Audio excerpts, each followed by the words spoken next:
আজকে পাউরুটি আর কড়াইশুঁটি দিয়ে একটা দুর্দান্ত স্বাদের একটা টিফিন রেসিপি তৈরি করব।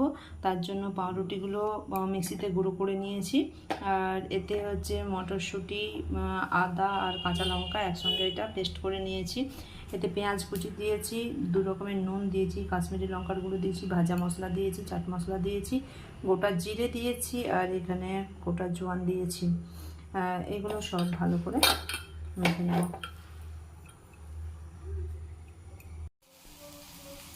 এর সাথে অল্প একটু জল দিয়েছিলাম, জল দিয়ে ভালো করে মেখে নিয়েছি। এরপরে তাওয়ায় তেল গরম করে এগুলো টিকিয়ার মতো করে অল্প তেল দিয়ে দিয়েছি, সাদা তেল। আর তারপরে এগুলো হচ্ছে টিকিয়ার মতো শেপে গড়ে এগুলো ভাজতে দিয়ে দিয়েছি। এগুলো শ্যালো ফ্রাই করব, এগুলো কম আঁচে এগুলো ভাজতে হবে। এক পিঠটা হয়ে গেলে উল্টো দিকটা উল্টে ভেজে নিতে হবে। 2 পিঠটা লাল করে ভাজা হয়ে গেছে, এবারে এগুলো উঠিয়ে নেব। আমার পাউরুটি আর কড়াইশুঁটির মজাদার টিফিন রেসিপি তৈরি হয়ে গেছে। ভিডিওটা দেখার জন্য ধন্যবাদ।